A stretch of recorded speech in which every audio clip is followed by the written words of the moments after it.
Hello everyone, very good morning. તો આજે આપણે નાઇન્થની ક્વિક રિવિઝન સિરીઝ શરૂ કરવા જઈ રહ્યા છીએ.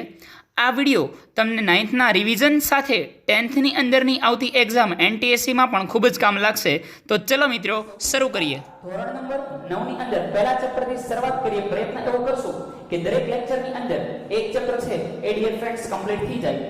એટલે ઓલમોસ્ટ જે મેઇન 12 ચેપ્ટર્સ છે એ જે પૈકી 1 થી 4 ફિઝિક્સ 1 થી 4 કેમેસ્ટ્રી, 5, 6, 7 બાયોલોજી અને 8 થી 12 છે એ ફિઝિક્સના ચેપ્ટર છે. એટલા પ્રોપરલી કવર કરવો એ આપણો ટાર્ગેટ છે, જેથી કરીને ત્યાં આગળ તમારે વાંધો ના આવે. તો શરૂ કરીએ ચેપ્ટર નંબર 1. ચેપ્ટર નંબર 1 છે આપણી આસપાસના દ્રવ્ય. હવે આપણી આસપાસના દ્રવ્યની વાત કરીએ તો સૌથી પહેલા જોઈએ તો દ્રવ્ય શું છે? તો કે દ્રવ્ય એ એક એવી વસ્તુ છે કે જે પોતે દળ ધરાવે છે અને જે પોતે કદ ધરાવે છે, એટલે કે જગ્યા રોકે છે. તો જેને આપણે શેના તરીકે ઓળખીએ છીએ? દ્રવ્ય તરીકે ઓળખીએ છીએ. ફરી એકવાર, દ્રવ્ય શું છે? જે પદાર્થ જગ્યા રોકે છે અને દળ ધરાવે છે તેને આપણે દ્રવ્ય કહીએ છીએ. પછી આગળ વધીએ તો દ્રવ્ય છે એ બહુ સૂક્ષ્મ કણનું બનેલું છે. દ્રવ્ય એ બહુ સૂક્ષ્મ કણનું બનેલું છે. એ સૂક્ષ્મ કણને આપણે પરમાણુ તરીકે ઓળખીએ છીએ. ક્લિયર? હવે પછી સીધા મેઇન ટોપિક પર આવીએ. એ દ્રવ્યની મુખ્ય 5 અવસ્થા, મુખ્ય શું કુલ 5 અવસ્થા જે આપણે સ્ટડી કરવાની છે. 5 અવસ્થા કઈ છે? ઘન, પ્રવાહી, વાયુ, પ્લાઝ્મા અને બોઝ-આઇન્સ્ટાઇન સંઘટન. તો કદાચ આવા પ્રશ્ન આની અંદર આવે કે ઓકે, 3 પ્રકારના પ્રશ્ન જે બોલવી ખાસ સાંભળજો છે, બહુ સિમ્પલ. દ્રવ્યની કુદરતી અવસ્થાઓ કેટલી?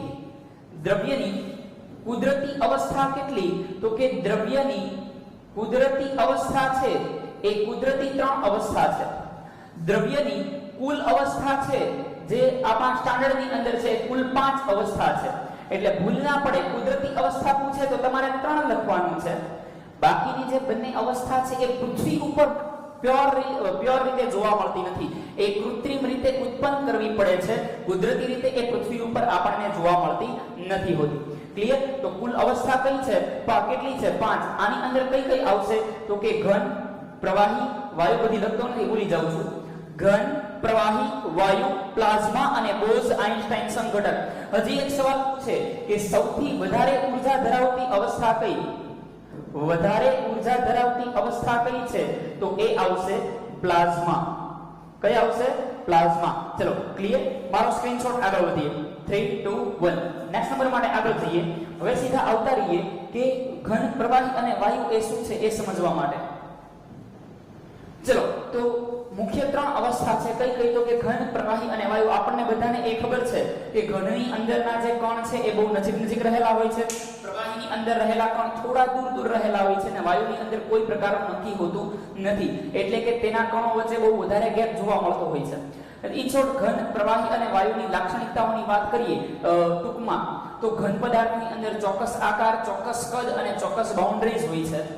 જ્યારે પ્રવાહી પદાર્થમાં આકાર હોય છે, આકાર હોતો નથી પરંતુ કદ હોય છે. પ્રવાહીને કોઈ આકાર જોવા મળતો નથી, એ માત્ર કદ ધરાવે છે. પ્રવાહીને જે પાત્રમાં ભરવામાં આવે એ પાત્ર જેવો આકાર એ પ્રવાહી ધારણ કરે છે. એને કોઈ ચોક્કસ આકાર જોવા મળતો હોતો નથી. જ્યારે વાયુની વાત કરીએ તો એને આકાર, કદ, બાઉન્ડ્રી કોઈ વસ્તુ જોવા નથી મળતી. તો આ રીતે ઘન, પ્રવાહી અને વાયુ આ 3ને એક્સપ્લેન આપણે કરી શકીએ છીએ. ત્યાંથી મિત્રો આગળ વધીએ તો ઘન પદાર્થ છે એની ઉપર જે પ્રેશર આપવામાં આવે, દબાણ આપવામાં આવે, તો દબાણની કોઈ અસર જોવા મળતી નથી. દાખલા તરીકે તમે નાના એવા છોકરાને આજુબાજુમાં કોઈક નાનો છોકરો છે ને રમાડો છો, ખભે બેહાડીને આંટા મારો છો, તો એના દબાણની અસરથી તમારો આકાર ક્યારેય બદલાતો નથી. જ્યારે પ્રવાહી ઉપર દબાણ આપવામાં આવે તો માઇનોરલી, પાર્શિયલી એના ઉપર, માઇનોર કહું છું એટલે આ અસર લગભગ નહિવત હોય છે. અને વાયુની વાત કરીએ તો વાયુમાં દબાણની સૌથી વધારે અસર થાય છે. એનું રીઝન શું છે? કારણ કે વાયુના કણો એકબીજાથી દૂર છે. દૂર છે એટલે કે વચ્ચે સ્પેસ છે, વચ્ચે એવી અવકાશ છે કે એ અવકાશના લીધે મિત્રો આપણે જોવા જઈએ તો એ અવકાશના લીધે દબાણ આપતા કણ એકબીજાની નજીક છે એ આવી શકે છે. એ પછી આગળ વધીએ. ઘન પદાર્થ છે કોઈ પ્રસરણનો ગુણધર્મ નથી ધરાવતો. પ્રસરણ એટલે કે વહી જતું નથી. જ્યારે પ્રવાહી, વહન, આ બધું આપણે સ્ટડી કરી ગયા છીએ. એક તમને યાદ રહે એ માટે થોડું સ્પીડમાં એક ચેપ્ટર વ્યવસ્થિત રીતે યાદ રહી જાય એ માટે આપણે આગળ ચલાવીએ છીએ. આગળ વધીએ તો ઘન પદાર્થને કોઈ પ્રકારનો વહનશીલતાનો ગુણધર્મ નથી હોતો. એટલે કે કોઈ દાખલા તરીકે આ પેન છે, પેન મારા હાથમાંથી પડી હોય તો એ એકદમ પ્રસરવા નથી લાગતી. જ્યારે પ્રવાહી છે એ પ્રસરવા લાગે છે એટલે કે એ વહનશીલતાનો ગુણધર્મ ધરાવે છે. જ્યારે વાયુ છે તો બહુ સ્પીડલી એ વહનશીલતાનો ગુણધર્મ ધરાવે છે. વાયુનો એક વેરિયસ કેરેક્ટર છે, વેરિયસ ગુણધર્મ એક બહુ અલગ પ્રકારનો ગુણધર્મ છે કે વાયુને જ્યારે જે પાત્રમાં ભરવામાં આવે એ ગમે એટલો એ પાત્રમાં સહેજ એવો પણ વાયુ હોય તો એ આખા પાત્રની અંદર ફેલાઈ જતો હોય છે. ફરીવાર વાયુ છે એને જે પાત્રમાં ભરવામાં આવે એ પાત્રમાં તે ફેલાઈ જાય છે એટલે કે આપણે એવું કહી શકીએ કે તે પ્રસરણ પામી જાય છે. પ્રસરણ પામી અને પાત્રની દિવાલ પર તે દબાણ ઉત્પન્ન કરે છે. દાખલા તરીકે ફુગાની વાત કરીએ તો કન્ટિન્યુઅસલી એમાં જ્યારે વાયુ ભરતા ગયા હોઈએ તો એક સમય એવો આવશે કે ફુગ્ગો ફાટી જશે એટલે કે વાયુના કણ છે એ ફુગ્ગાની દિવાલ પર દબાણ ઉત્પન્ન કરે છે. જ્યારે પ્રવાહીના કણ છે એ ઓછું દબાણ ઉત્પન્ન કરે છે અને ઘન પદાર્થ લગભગ ક્યારેય દબાણ ઉત્પન્ન કરતા નથી હોતા, જે વાયુ જેટલું દબાણ ઉત્પન્ન કરતા હોતા નથી. ક્લિયર? ચલો આગળ વધીએ. તો આ હતા ઘન, પ્રવાહી અને વાયુના પ્રોપરલી ગુણધર્મ સમજ્યા. દ્રવ્યની એની પહેલા દ્રવ્યની લાક્ષણિકતા પણ યાદ રહેવી જોઈએ કે દ્રવ્ય શું છે તો કે એક સૂક્ષ્મ કણોનું બનેલું જેને આપણે દ્રવ્ય તરીકે ઓળખીએ છીએ. બરાબર? પરમાણુની વાત કરીએ, દ્રવ્ય એટલે અતિ સૂક્ષ્મ કણોનું બનેલું છે. એ અતિ સૂક્ષ્મ કણને આપણે શેના તરીકે ઓળખીએ છીએ તો કે એ અતિ સૂક્ષ્મ કણને આપણે ડિયર ફ્રેન્ડ્સ પરમાણુ, એટમ તરીકે ઓળખીએ છીએ. હવે એ જે પરમાણુ છે એ ઘણા બધા પરમાણુઓ ભેગા થઈ અને એક તત્વ બનાવે છે. બે એક સરખા પરમાણુ ભેગા થયા હોય તો એ તત્વ બનાવે. જુદા જુદા પરમાણુ ચોક્કસ માત્રામાં ભેગા થયા હોય તો તે સંયોજન બનાવે છે, મિશ્રણ અથવા સંયોજન બનાવે છે. ક્લિયર? તો તત્વની વાત કરીએ એટલે કે દ્રવ્યના કણની લાક્ષણિકતાની વ્યવસ્થિત રીતે વાત કરીએ તો દ્રવ્યના કણ છે એ એકદમ સૂક્ષ્મ કણનો બનેલો છે. બીજા ગુણધર્મ પર જઈએ તો દરેક દ્રવ્યનો કણ છે એ ગતિશીલ હોય છે. દરેક દ્રવ્યનો કણ ગતિશીલ હોય છે, બસ એને જગ્યા મળવી જોઈએ. ઘન પદાર્થમાં તે પ્રોપર ગતિ નથી કરી શકતો, પરંતુ વાયુ પદાર્થમાં ફેરવવામાં આવે તો તે ગમે ત્યાં આંટા મારે છે. એટલે કે દરેક કણ છે એ કેવો છે? ગતિશીલ કણ ધરાવતો હોય છે. ક્લિયર? તાપમાન વધારતા તેની ગતિજ ઉર્જામાં વધારો થાય છે, કારણ કે જેવું આપણે અહીંયા આગળથી આના તાપમાનની અંદર વધારો કરીશું, આના તાપમાનમાં વધારો કરવામાં આવે એ કોઈ એક એટમના, ચલો અહીંયા આગળથી આપણે ઝૂમ કરીને સમજીએ. માની લો કે આના અહીંયા જે 4-5 પરમાણુઓ છે એના તાપમાનમાં આપણે વધારો કર્યો. વધારો કર્યો એટલે શું થશે તો કે કોઈ પરમાણુ છે એ પરમાણુ ઊર્જાને મેળવે છે. ઊર્જાને મેળવશે એટલે આની ઊર્જા હાઈ થઈ જશે, આની ઊર્જા વધશે એટલે એક જગ્યાએથી બીજી જગ્યાએ એ એકદમ સ્પીડલી પ્રસરવા લાગશે. કેમ તો કે આપણે 9th ની અંદર એ સમજ્યા હતા, જે પદાર્થ ઊર્જા મેળવે એ પદાર્થ ઊર્જા ગુમાવે, કારણ કે સ્ટોર થાય તો વધારે પડતી ઊર્જા એ સ્ટોર કરી શકતો નથી હોતો. એટલે આ ઊર્જા મેળવશે એટલે અહીંયા આગળ વાઇબ્રેશન્સ થશે. વાઇબ્રેશન્સ થશે એટલે એની ગતિ ઊર્જામાં ધ્રુજારી ઉત્પન્ન થશે, સ્પંદન ઉત્પન્ન થશે અને સ્પંદન ઉત્પન્ન થવાના કારણે તેની ગતિજ ઊર્જામાં શું થશે? વધારો થશે. ક્લિયર? તો આ છે દ્રવ્યના કણની લાક્ષણિકતા. દ્રવ્યના કણ પણ એકબીજાને જકડી રાખે છે, જે આપણે અહીંયા ઘન પદાર્થના પરમાણુની અંદર જોઈ શકીએ છીએ કે અહીંયા આગળ એક ચોક્કસ પ્રકારનું આંતરઆણવીય આકર્ષણ છે. અને એ પણ તમને ખબર છે કે આંતરઆણવીય આકર્ષણ ઘનમાં સૌથી વધારે, પ્રવાહીમાં ઓછું અને વાયુમાં સૌથી ઓછું જોવા મળે છે. કયું આકર્ષણ? આંતરઆણવીય આકર્ષણ. ક્લિયર? તો અહીંયા આગળ એકબીજા પણ એકબીજાને પકડી રાખે છે. એનું મુખ્ય રીઝન શું છે તો કે અણુ વચ્ચે એક આંતરઆણવીય આકર્ષણ છે. એ દરેક અણુ એકબીજા સાથે આકર્ષણથી, એક ચોક્કસ પ્રકારના આકર્ષણથી જોડાયેલા છે. એ આકર્ષણના ઘણા બધા પ્રકાર હોઈ શકે. જો એ સંયોજન હોય તો 2 પ્રકારના બંધ હોઈ શકે, આઈધર આયનીય બંધ હોઈ શકે, અધરવાઇઝ એ સહસંયોજક બંધ હોઈ શકે. પાણીના અણુ જોડાયેલા છે તો એની વચ્ચે એક હાઇડ્રોજન બંધ હોઈ શકે. એની સિવાય 9th માં તમે ભણી ગયા હશો, વોન ડર વાલ્સ બંધ હોઈ શકે. ક્લિયર? મેં 9th બ્રીફમાં એની માહિતી તમને કદાચ આપેલી છે. ચલો, તો ઘણા બધા આકર્ષણ હોવાની ધાતુ હોય તો એની અંદર ધાત્વિય બંધ હોઈ શકે. તો ઘણા બધા આકર્ષણ પ્રવર્તે છે, એના લીધે કોણ છે એ એકબીજા સાથે, દ્રવ્યના કણો એકબીજા સાથે જોડાયેલા જોવા મળતા હોય છે. ત્યાંથી આગળ વધીએ. ચલો, આટલું ક્લિયર ડિયર ફ્રેન્ડ્સ? ક્લિયર? ચલો, આ થઈ દ્રવ્યના કણોની લાક્ષણિકતા. આગળ વધીએ. હવે જ્યારે પદાર્થને ગરમી આપવામાં આવે એટલે કે પહેલા વાત કરીએ ગલન બિંદુ, ઉત્કલન બિંદુ, પછી ગલન ગુપ્ત ઉષ્મા અને બાષ્પીભવન ગુપ્ત ઉષ્મા. આટલી વ્યાખ્યાઓની આપણે વાત કરવાની છે. તો ચલો વાત કરીએ સૌથી પહેલા ગલન એટલે શું? તો કે જ્યારે ઘન પદાર્થ છે એ ઘન પદાર્થ પ્રવાહીમાં રૂપાંતરણ પામે. જ્યારે કોઈ પણ ઘન પદાર્થ એને ઉષ્મા આપવામાં આવે ત્યારે ઘન પદાર્થ છે એ પ્રવાહીમાં રૂપાંતરણ પામે છે. આ જે ઘટના બની, આ ઘટનાને શું કહેવાય? ગલન તરીકે ઓળખવામાં આવે છે. આ ઘટનાને શેના તરીકે ઓળખવામાં આવે છે? ડિયર ફ્રેન્ડ્સ, ગલન તરીકે ઓળખવામાં આવે છે. પરંતુ આ પ્રક્રિયા કરવા માટે જે ચોક્કસ તાપમાને આ બન્યું છે, પાણીને ઉકાળવાની શરૂઆત, તપેલું લઈ અને ગેસ ઉપર મૂક્યું તો પાણી તો પહેલાથી એને ગરમી તો મળતી હતી, પણ પહેલાથી સીધું તાપમાન નહોતું વધી.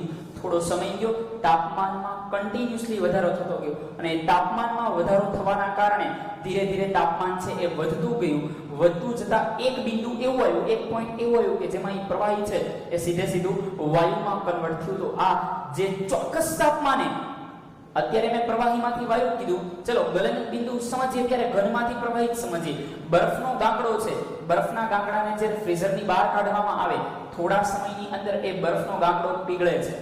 સમજો, હું બે કેસ તમારી સામે મૂકું છું. બરફના બે ગાંગડા કાઢ્યા, એમાં પહેલો ગાંગડો કાઢ્યો ત્યારે માની લો કે એ ધીરે ધીરે પીગળતો જાય છે. બંને આમ તો ધીરે ધીરે, એવું નથી, એક કિસ્સામાં એવું નથી બનતું કે જ્યારે બરફનો એક આઈસ ક્યુબ છે બહાર ગયો એ જ સેકન્ડે સીધો પ્રવાહી થઈ ગયો. સી રૂમનું તાપમાન છે એ 35 ડિગ્રી કે 30 ડિગ્રી છે, જે પણ હોય, પણ જ્યારે કોઈ પણ એક આઈસ ક્યુબ જ્યારે આપણે બહાર કાઢેલો છે ત્યારે એ જ સેકન્ડ એ સીધો પ્રવાહીમાં કન્વર્ટ નથી થતો. એ માટે થોડો સમય લે છે. સમય શા માટે લેવો પડે છે એને? તો કે ધીરે ધીરે તાપમાનને એબ્ઝોર્બ કરશે અને એ ચોક્કસ તાપમાને ઘનમાંથી પ્રવાહીમાં કન્વર્ટ થશે. તો આપણે એવું કહી શકીએ કે જે ચોક્કસ તાપમાને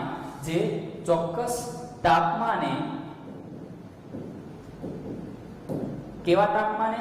જે ચોક્કસ તાપમાને એ ઘનમાંથી પ્રવાહી બને, જે ચોક્કસ તાપમાને એ ઘનમાંથી પ્રવાહી બને, એ ચોક્કસ તાપમાનને આપણે શેના તરીકે ઓળખીએ છીએ? તો કે એ ચોક્કસ તાપમાનને ગલન બિંદુ તરીકે ઓળખીએ છીએ. એ ચોક્કસ તાપમાનને શેના તરીકે ઓળખવામાં આવે છે?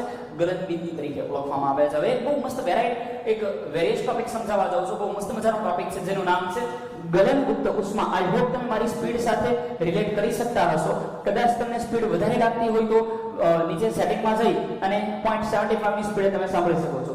ચલો આગળ વધીએ. તો હવે આપણે સમજીએ કે ગલન બિંદુ છે એ પછી ગલનગુપ્ત ઉષ્મા એટલે શું? લેટન્ટ હીટ એટલે શું? ગલનગુપ્ત ઉષ્મા, આને ખાસ સમજો. હવે ચલો, અહીંયા એક આઈસનો ક્યુબ છે, બરફનો ટુકડો છે. બરફના ટુકડાની અંદર ઘણા બધા બરફના પરમાણુઓ જોવા મળશે. બરફના ટુકડાની અંદર ઘણા બધા બરફના પરમાણુઓ મિત્રો આપણને જોવા મળશે. હવે એ જે બરફના પરમાણુઓ આપણને જોવા મળે છે એને નીચેથી ગરમી આપીએ છીએ, અથવા તો ગરમી નથી આપતા, આપણે માની લઈએ કે ઉષ્મા મેળવે છે ક્યાંકથી. આપણે ગરમી નથી આપવી, એ બહારથી ઉષ્માને શું કરે છે? પોતાની અંદર મેળવે છે. હવે મેળવે એ ભેગો સીધો પ્રવાહીમાં કન્વર્ટ નથી થતો. ફરી એક વાર સમજો, એક બરફ છે ની તમે આપણે એની અંદર ટ્રાવેલિંગ કરીએ છીએ એવું સમજો. એની અંદર એટલા પરમાણુઓ જોવા મળે છે. એ જેવી ઉષ્મા મેળવશે એ ભેગો એ પ્રવાહીમાં કન્વર્ટ નથી થતો.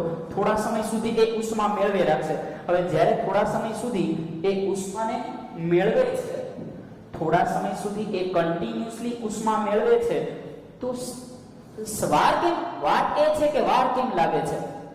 ઈ કરતા શાંતિથી સમજીએ તો બરફ છે એમાં આપણે ટેમ્પરેચર મેઝર કર્યું, તેનું ટેમ્પરેચર આવ્યું 0 ડિગ્રી સેલ્સિયસ. બરફનું ટેમ્પરેચર આપણે નોંધ્યું 0 ડિગ્રી સેલ્સિયસ. બરફમાંથી તરત પાણી બન્યું, એટલે કે એની 2 સેકન્ડ પછી 5-7 ટીપા પડ્યા નીચે. હવે પાણી બન્યું એટલે કે એને તાપમાન તો શું હશે? તાપમાન એબ્ઝોર્બ કર્યું હશે, અને જો ટેમ્પરેચર એબ્ઝોર્બ કરે તો જે ઘનમાંથી પ્રવાહીમાં કન્વર્ટ થાય. એટલે કે એનું તાપમાન શોષી લીધું, નીચે પાણી પડ્યું, એ પાણીનું તાપમાન નાખ્યું, પાણીનું તાપમાન 0 ડિગ્રી સેલ્સિયસ. સમજો યાર, ફરી એકવાર કહું છું. અહીંથી ઉષ્મા મેળવે છે એવું માની લઈએ. હવે અહીંયા આગળનું ટેમ્પરેચર આપણે નોંધ્યું તો 0 ડિગ્રી સેલ્સિયસ આવ્યું. અહીંયા આગળથી 2-3 ડ્રોપ પડે છે, એ આપણે એક પાત્રની અંદર પાણી થોડું ભેગું કર્યું અને એનું તાપમાન પણ 0 ડિગ્રી સેલ્સિયસ આવ્યું. એટલે કે આ બંને કેમ 0 ડિગ્રી ઉપર છે?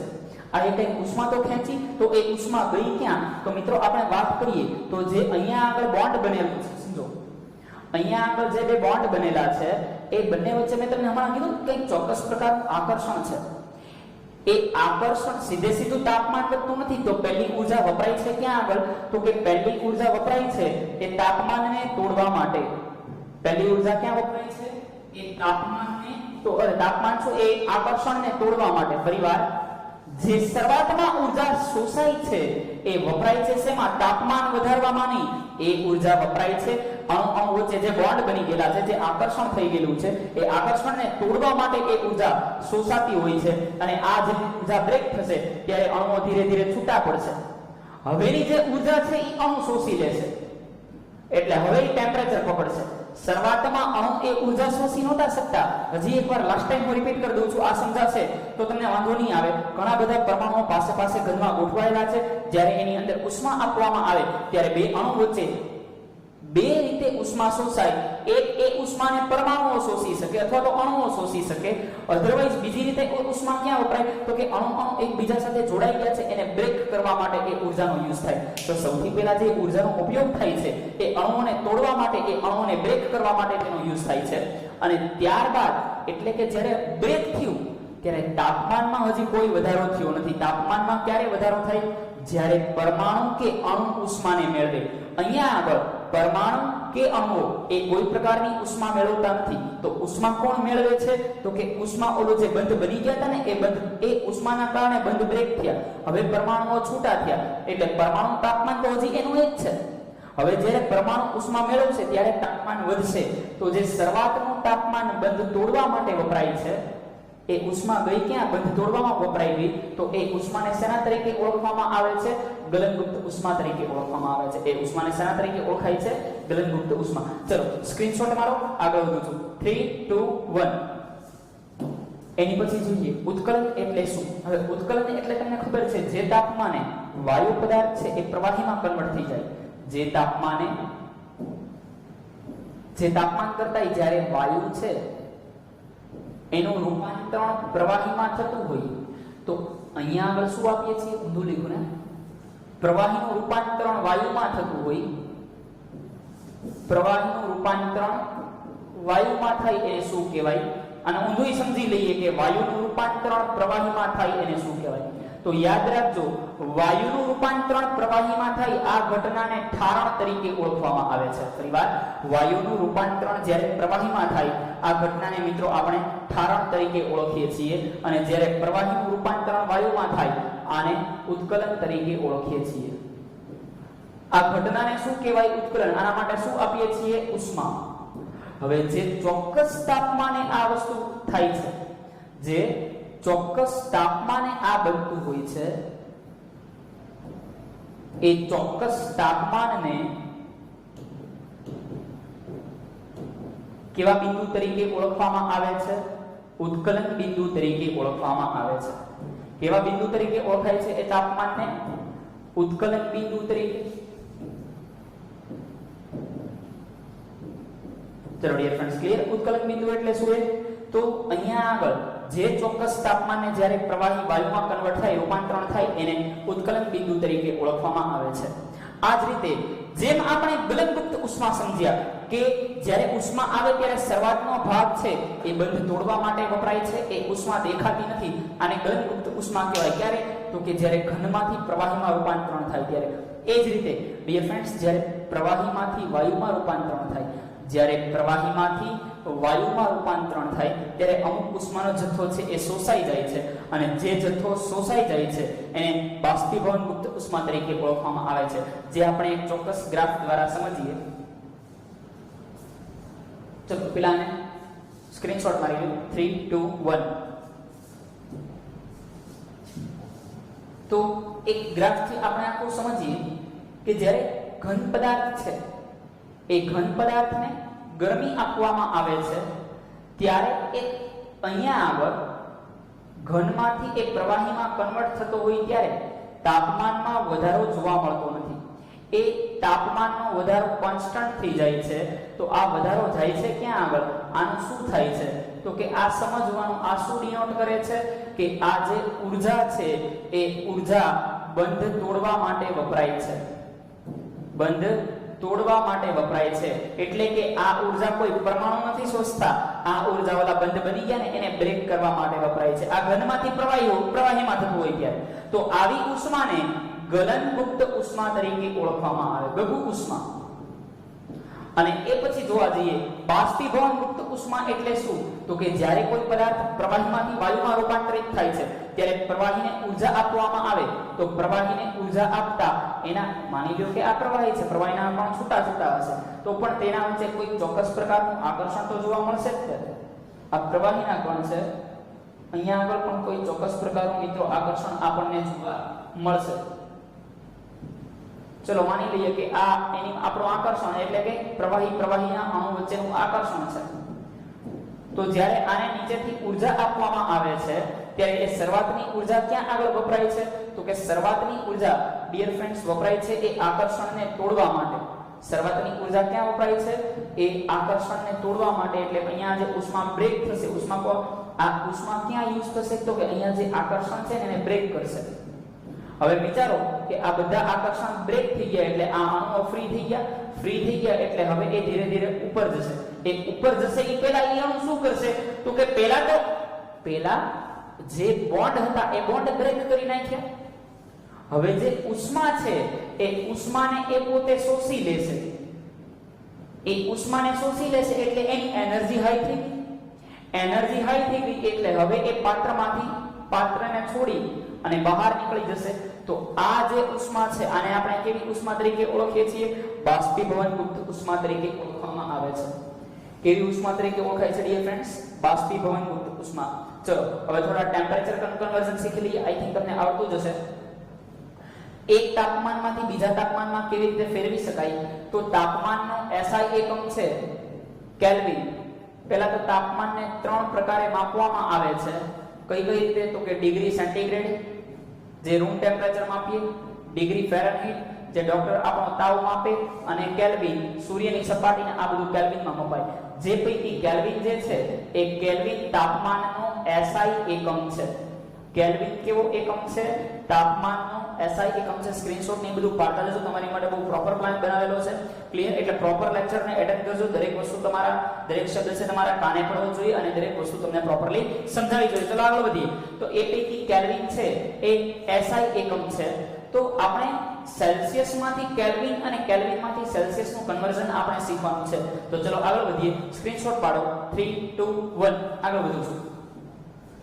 ચલો તો જ્યારે ડિયર ફ્રેન્ડ્સ આપણે ડિગ્રી સેલ્સિયસમાંથી કેલ્વિનમાં કન્વર્ટ કરવું હોય, સપોઝ કે એની પહેલા બંનેની ફોર્મ્યુલા લખી લઈએ. જેમાં કન્વર્ટ કરવું છે એ સૂત્રનો કરતા હોવો જોઈએ. ફરી એકવાર, જેમાં આપણે કન્વર્ટ કરવાનું છે એ આપણા માટે સૂત્રનો કરતા હોવો જોઈએ અને એની ફોર્મ્યુલા બનશે K degree centigrade + 273.16 degree Celsius વત્તા 273.16. હવે એ પોઈન્ટ પછી તમે 16 લખો ન લખો તો ચાલે. હા, પછી તમારી NTSC ના એક્ઝામના ઓપ્શન ઉપર ડિપેન્ડ કરે છે કે તમને ઓપ્શન કેવા આપેલા છે. સપોઝ કે તમને પૂર્ણાંક સંખ્યા જનરલી પૂર્ણાંક સંખ્યામાં જ આપે છે, પણ એવું કહી ન શકાય કે દર વખતે પૂર્ણાંક સંખ્યામાં જ આપશે. ક્લિયર? તો તમારે 273 લઈને કાઉન્ટિંગ કરવાનું, પછી નિયર બાય નો આન્સર આવતો એ લગાડી દેવાનો. 273.16 લઈને કરશો તો થોડો સમય વધારે લેશે, તો આપણે 0.16 ન લખીએ તો ચાલે, કોઈ ટેન્શન નથી. ચલો ક્લિયર? તો આ એક ફોર્મ્યુલા છે. અને બીજી, માની લો કે ડિગ્રી સેલ્સિયસમાં કન્વર્ટ કરવું છે તો ડિગ્રી સેન્ટીગ્રેડ એવું લખી શકાય. હવે ડિગ્રી સેન્ટીગ્રેડ નહીંથી સૂત્રનો સબ્જેક્ટ બનાવો તો 273 આમ જાય તો લખી શકાય કેલ્વિન - 273. ક્લિયર? બંનેના એક એક્ઝામ્પલ જોઈ લઈએ કે સપોઝ કે 27 ડિગ્રી સેલ્સિયસ ને કેલ્વિનમાં કન્વર્ટ કરો. જેમાં હજી એકવાર ભૂલ ના પડે, જેમાં કન્વર્ટ કરવાનું છે સૂત્રનો કરતા, તો સૂત્રનો કરતા K degree centigrade + 273. Degree centigrade કેટલા છે? 27 + 273 એટલે એ થઈ જશે 300 ડિગ્રી સેન્ટીગ્રેડ. ચલો ત્યાંથી આગળ જઈએ. હવે એક એવું એક્ઝામ્પલ આપેલું છે કે ભાઈ આને તમે ડિગ્રી કેલ્વિનમાં આપેલું છે, તમે ડિગ્રી સેન્ટીગ્રેડમાં કન્વર્ટ કરો અને આપેલું છે 673 કેલ્વિન. તો જેમાં કન્વર્ટ કરવાનું છે અને સૂત્રનો કરતા બનો બહુ સિમ્પલ ચેપ્ટર છે. ડિગ્રી સેન્ટીગ્રેડ શું થશે? તો કે ડિગ્રી સેન્ટીગ્રેડ K - 273. K - 273. તો 673 માંથી 273 ને આપણે સબટ્રેક્ટ કરીએ તો કેટલા વધશે 400 ડિગ્રી સેન્ટીગ્રેડ ક્લિયર રૂચો કેરો બેટા અહીંયા આગળ કેલ્વિન આવશે ને અહીંયા 300 ડિગ્રી સેન્ટીગ્રેડ ને અહીંયા શું આવશે કેલ્વિન ચલો ક્લિયર તો આ ડિગ્રી સેન્ટીગ્રેડમાં આપણે ડીએફએક્સ કન્વર્ટ કરી લીધું હવે હજી એક આમાંથી ક્વેશ્ચન પૂછાઈ શકે નિરપેક્ષ શૂન્ય તાપમાન એટલે શું પહેલા સ્ક્રીનશોટ મારી લો 3 2 1 આગળ વધીએ હવે એ સમજીએ નિરપેક્ષ શૂન્ય તાપમાન એટલે શું તો કે 0 નિરપેક્ષ શૂન્ય તાપમાન માટે બે એકમ આવી શકે ખાસ યાદ રાખજો નિરપેક્ષ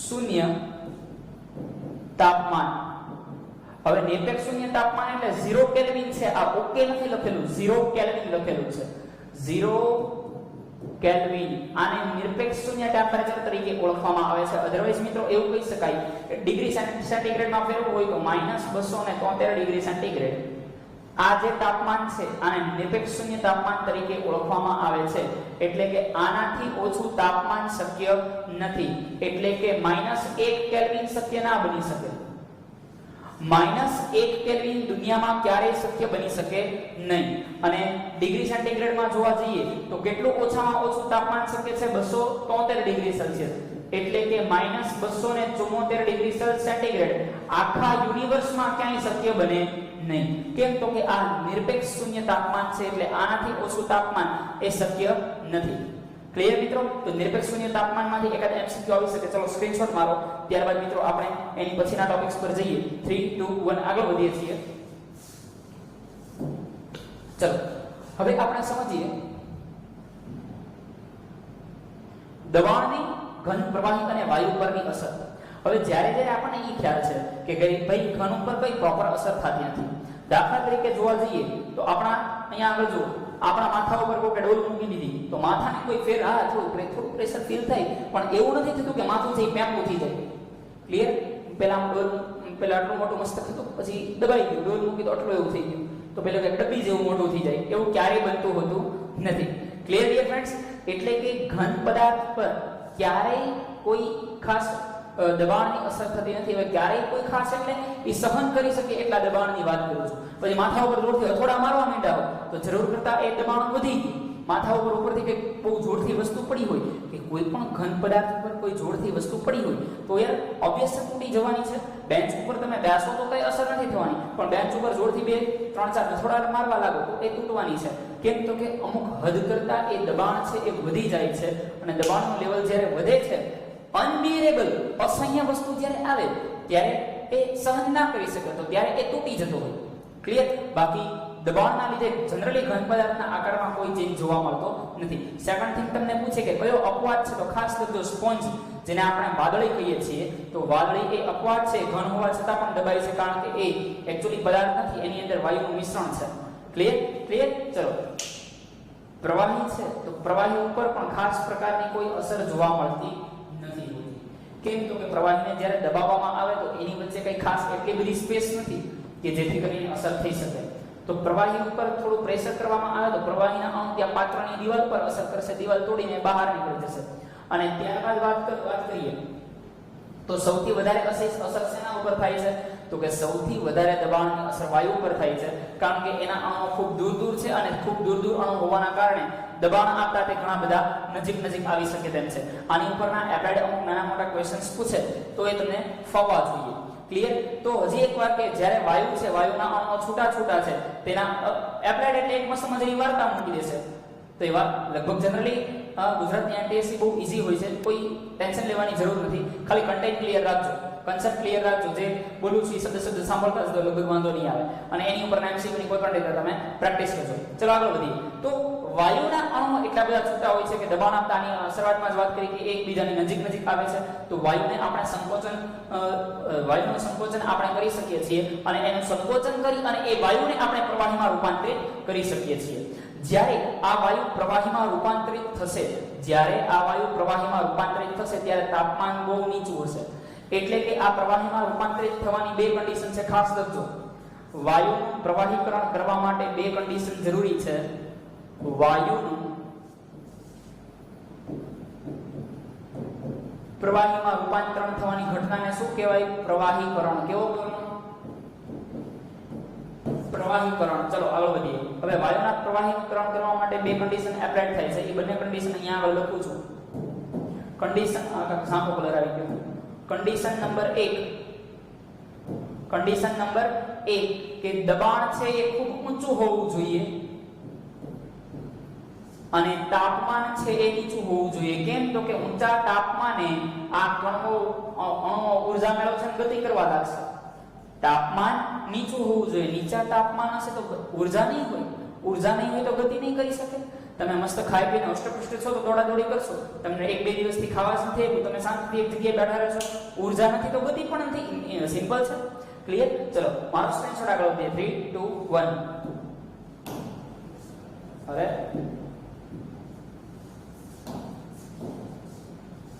ક્લિયર ડિયર ફ્રેન્ડ્સ? હવે અહીંયા આગળ પણ એ જ વસ્તુ એક ચોક્કસ આકૃતિથી દર્શાવેલી છે કે ભાઈ વાયુ છે, વાયુને દબાવી શકાય અને ધીરે ધીરે એનું રૂપાંતરણ શેમાં થતું હોય છે? પ્રવાહીમાં થતું હોય છે. ડાયનામિક ઇક્વિલિબ્રિયમ 11 સાયન્સ ની અંદર આવે. તો ત્યારબાદ આગળ વધીએ. આ ઇક્વિલિબ્રિયમનો મીનિંગ કેવો થાય? દબાવી શકાય એટલે તમે આખા વાયુને સાવ નજીક લાવીને ઘન ના બનાવી દઈ શકો. એક ચોક્કસ લેવલ સુધી દબાવી શકાય. એ ચોક્કસ લેવલ કરતા વધારે દબાવવું એ શક્ય બનતું નથી હોતું. ચલો એ પછી આપણે સમજીએ. તો એ પછી આવે છે ઉર્ધ્વપાતન. હવે ઉર્ધ્વપાતન એટલે શું? તો કે જ્યારે કોઈ ચોક્કસ તાપમાને ઘન પદાર્થનું સીધું પ્રવાહીમાં રૂપાંતરણ થયા વગર સીધું વાયુમાં રૂપાંતરણ થવાની ઘટના છે. તો આ વાયુમાં રૂપાંતરણ થવાની ઘટનાને શેના તરીકે ઓળખવામાં આવે છે? ઉર્ધ્વપાતન તરીકે ઓળખવામાં આવે છે. એટલે કે પ્રવાહીનું પિક્ચર છે, એ પ્રવાહી નામનું પિક્ચર છે, એ કાંઈ આવતું જ નથી, એના નંબર જ નથી પડતા. ઘનમાંથી ડાયરેક્ટ વાયુ બની જાય ગરમી આપવામાં આવે તો, અને ગરમી લઈ લેવામાં આવે એટલે કે ઠંડુ પાડવામાં આવે તો એ વાયુમાંથી પાછું ફરીવાર શેમાં કન્વર્ટ થઈ જાય? ઘનમાં. તો જ્યારે કોઈ પદાર્થને ગરમી આપતા તે ઘનમાંથી પ્રવાહીમાં આવ્યા વગર સીધું વાયુમાં, ઘનમાંથી વાયુમાં જાય તો ઉર્ધ્વપાતન. ગરમી આપતા ઘનમાંથી વાયુમાં જાય તો ઉર્ધ્વપાતન. ઠંડુ પાડતા વાયુમાંથી ઘન બને તો ઉર્ધ્વપાતન. તો આ બંને પ્રક્રિયાને શેના તરીકે ઓળખવામાં આવે છે? સબ્લિમેશન ઉર્ધ્વપાતન તરીકે ઓળખવામાં આવે છે.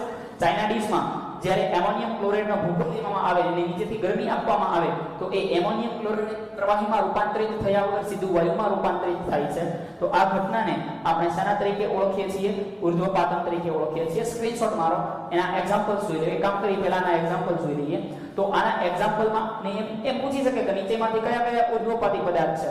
કપૂર, પછી NH4Cl, એમોનિયમ ક્લોરાઇડ. નીચે તમે ગુજરાતીમાં લખજો NH4Cl અથવા એના બીજું નામ છે નવસાર. અહીંયા અલ્પવિરામ કરી લખવાનું હતું. આનું બીજું નામ છે નવસાર અથવા આને કહી શકાય એમોનિયમ ક્લોરાઇડ. આમાંથી કોઈ પણ એક નામ તમને પૂછી શકે.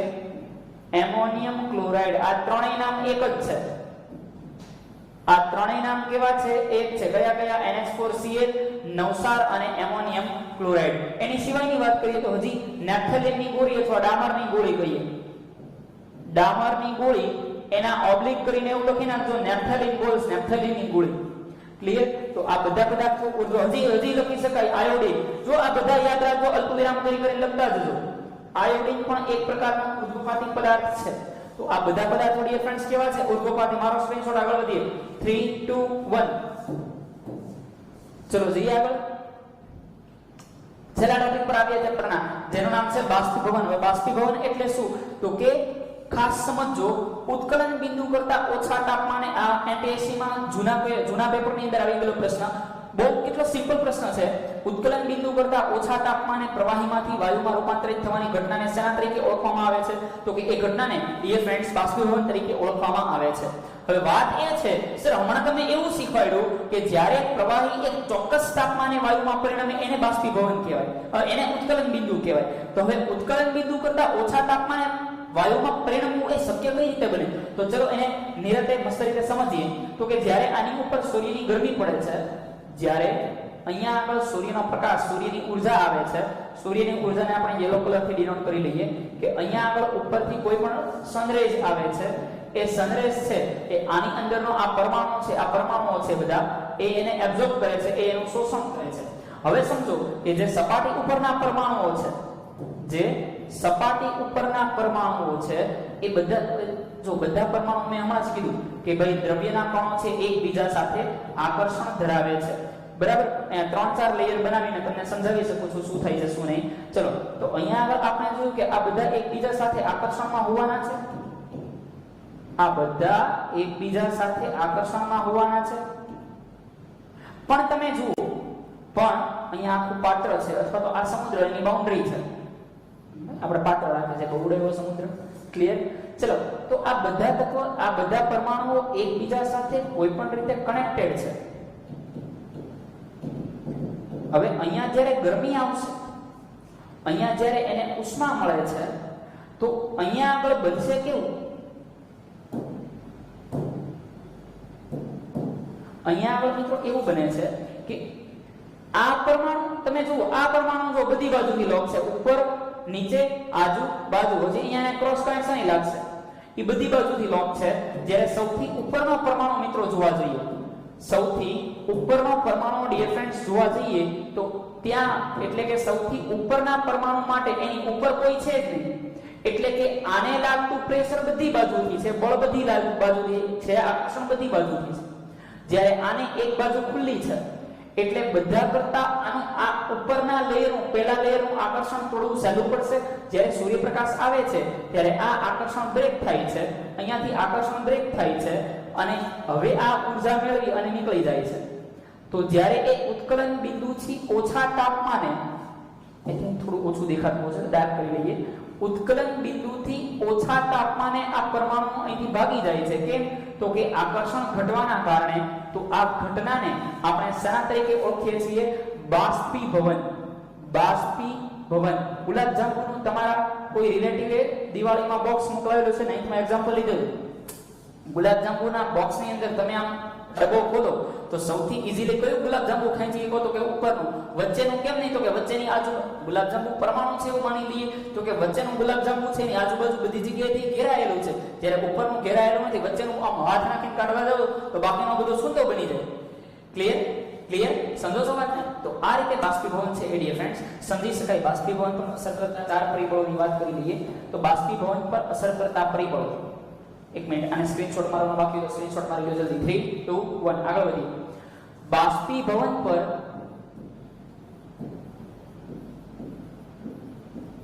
અસર કરતા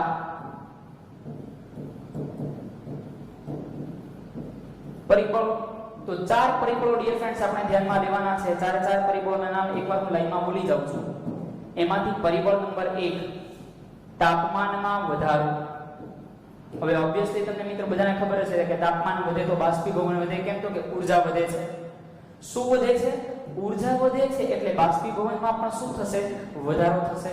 હવે તાપમાન પછી જોઈએ પવનમાં વધારો, એટલે કે પવનની ઝડપમાં વધારો. હવે ઓબ્વિયસ છે કે પવનની ઝડપ વધશે તો એ અણુઓને જલ્દ, હવે પવનની અંદર ઊર્જા છે, ઊર્જા પવનની અંદર ઊર્જા છે એટલે શું થશે?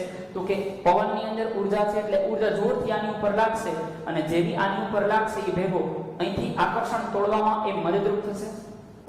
આકર્ષણ તોડવામાં એ આપણને શું થશે? મદદરૂપ થશે પવન. ક્લિયર? ઘણી બધી વાર પોતા મારીને પંખો ચાલુ કરીનું કારણ શું? તો કે સૌથી ઉપરનું લેયર છે પવનના કારણે સીધે સીધું ફોર્સના કારણે એ ફોર્સ પવન, કેમ સ્વિચ ચાલુ કરીએ બિલ આવે છે એટલે કે ઇલેક્ટ્રિસિટી વપરાય છે, પવન ઊર્જામાં કન્વર્ટ થાય છે. ઊર્જા છે, ઊર્જાનું એક સ્વરૂપમાંથી બીજા સ્વરૂપમાં રૂપાંતરણ છે.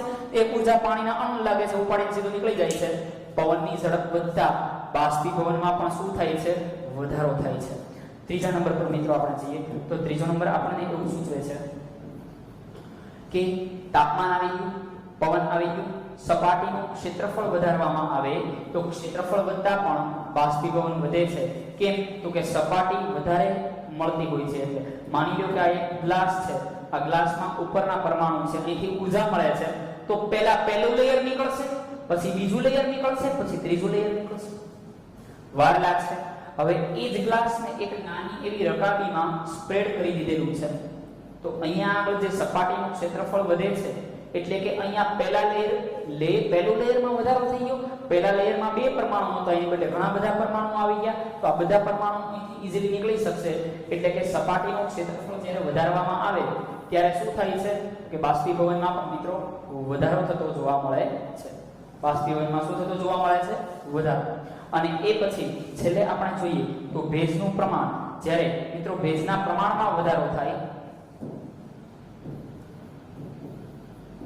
હવે ભેજ વધે તો બાષ્પીભવન ઘટે, ભેજ વધે તો બાષ્પીભવન ઘટે, એટલે બાષ્પીભવન ઘટાડવું વધારવું હોય તો ભેજ ઘટાડવો પડે. ફરી વાર, ભેજ વધે તો બાષ્પીભવન ઘટે. શા માટે? ચલો એને સમજી લઈએ. તો કે એક અહીંયા આગળ પાણીની સપાટી છે, પાણીની સરફેસ છે, અને માની લો કે એ વાતાવરણ કન્ટિન્યુઅસલી મોઇસ્ચર વાળું છે, એટલે કે એના વાતાવરણમાં ઘણો બધો ભેજ છે. હવે વાતાવરણમાં ઘણો બધો ભેજ હોવાના કારણે જ્યારે સૂર્યપ્રકાશમાંથી સૂર્યના તરંગો એ પૃથ્વી ઉપર પડતા હોય છે ત્યારે શું થાય છે? તો કે અહીંયાથી સૂર્યના તરંગો જ્યારે પૃથ્વી ઉપર પડે ત્યારે એ સીધા સપાટી ઉપર નથી પડતા. કેમ? તો કે ઓલા ભેજના કણ છે ને એને રોકી લે છે. ભેજના કણ એને શું કરશે? રોકી લેશે. એટલે કે અહીંયા જે પેલા સીધી ઊર્જા મળતી હતી એની બદલે અહીંયા ઊર્જા છે એ ફિલ્ટર થઈને આવે છે. ફિલ્ટર થઈને આવશે એટલે આને પૂરેપૂરી ઊર્જા મળી શકશે નહીં, અને પૂરેપૂરી ઊર્જા નહીં મળી શકે તો બંધ તૂટી નહીં શકે, તૂટી નહીં શકે તો પેલા પરમાણુ મુક્ત નહીં થઈ શકે, અને આના કારણે એ ભેજ વાતાવરણમાં છે તો શરૂઆત ચોમાસામાં કપડા છે સુકાતા વાર લાગે છે. તો આના કારણે સૂર્યપ્રકાશ આવે છે એટલે બધા બાષ્પના કણ એ ઉષ્મા મેળવીને ઉપર નીચે થતા હોય છે, જ્યારે સમુદ્રને ઊર્જા ઓછી મળે છે અને ભેજના કારણે આપણે વધારે બાષ્પીભવન કરી શકતા નથી હોતા. કોઈ પણ ઠંડક એર કુલર છે તો એર કુલર ભેજને આધારિત તો છે. ગરમીના દિવસોની અંદર એર કુલરમાંથી આપણને વધારે ઠંડક મળે છે. એનું કારણ શું છે? તો કે આજુબાજુનું વાતાવરણ સાવ શુષ્ક છે, એટલે અંદરથી સીધો ભેજના કણ બહાર કાઢશે એટલે આપણને ઠંડીનો અહેસાસ થશે. પરંતુ માની લો કે આજુબાજુના કણ જ ભેજવાળા હોય તો ચોમાસામાં કુલર કામ નથી આપતું. એનું કારણ શું છે? તો કે કુલરમાંથી ભેજવાળી હવા જાય છે, આજુબાજુ ભેજવાળી હવા છે, તો એ ભેજવાળી હવા છે એ ઠંડકને શોષી લેશે, એ ઠંડકને સ્પ્રેડ નહીં થવા દે, અને સ્પ્રેડ નહીં થવા દે એટલે ચોમાસાના દિવસોની અંદર આપણે કુલિંગ છે એ વધારે મેળવી શકતા નથી હોતા. ડિયર ફ્રેન્ડ્સ, અહીંયા આગળ ચેપ્ટર છે એ કમ્પ્લીટ થાય છે. ત્યાં સુધી મસ્ત મજાનો વર્ક કરો, સારો વર્ક કરો. Good luck to all, good bye dear friends. ચલો બાકી હોય નોટ ડાઉન કરી લો. મળીએ નેક્સ્ટ લેક્ચરમાં સેકન્ડ ચેપ્ટર સાથે. Good bye.